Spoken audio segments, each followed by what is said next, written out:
Today we are here to discuss the book review of Shoes of the Dead by Kota Nilima.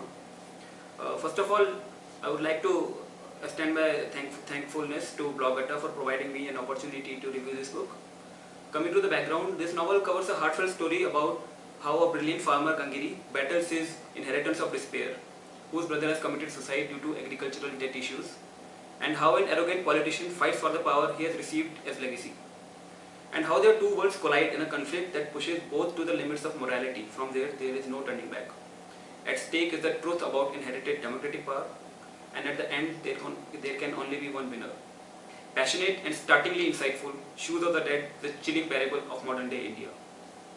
Coming to the characters, the protagonist of the story is Gangiri Bhadra, a righteous activist cum farmer, who after his elder brother's suicide decides to wear the shoes of the dead to bring justice through the others similarly ill-fated, in his village and the district. Others who play important roles in the novel are Nazar Prabhakar, a journalist who writes under no pressure, Keyur Kashinath, the first-time MP and son of a respected politician of a national party, and Vedahi Jachan, a survey analyst at the Center for Contemporary Societies. Rest pivotal characters include Mahasarpanch Lambodar, Moneylender Durga Das, Collector Gul, among others. Coming to the story front, the story of the novel takes place part in the village Gopur of district Mityala and part in Delhi.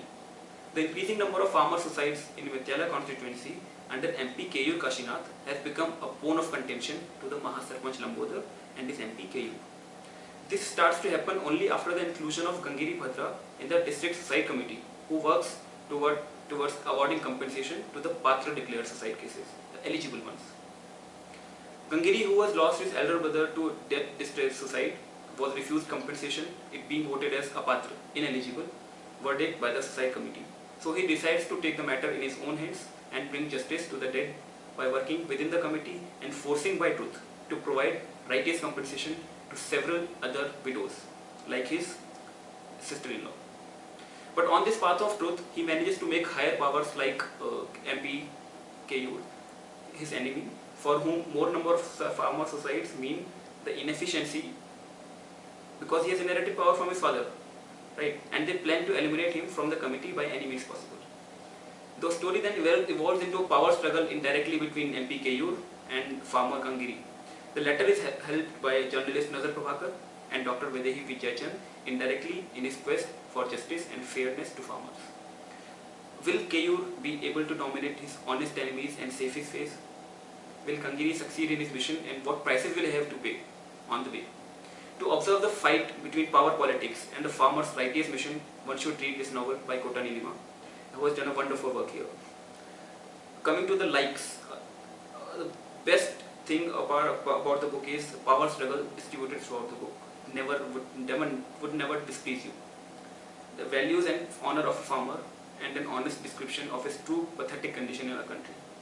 The author has justified the theme, putting up a nice climax, resulting in the unprecedented but perfect ending for the book.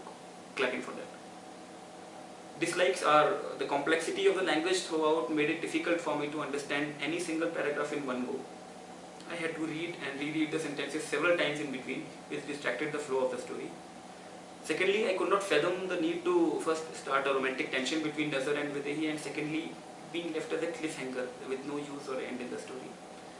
Well, nonetheless, the final conclusion is that this book will make you stroll through India's corridors of power and politics, with a perfect portrayal of how its consequences creep into the lives of the farmer, forcing them to commit suicide.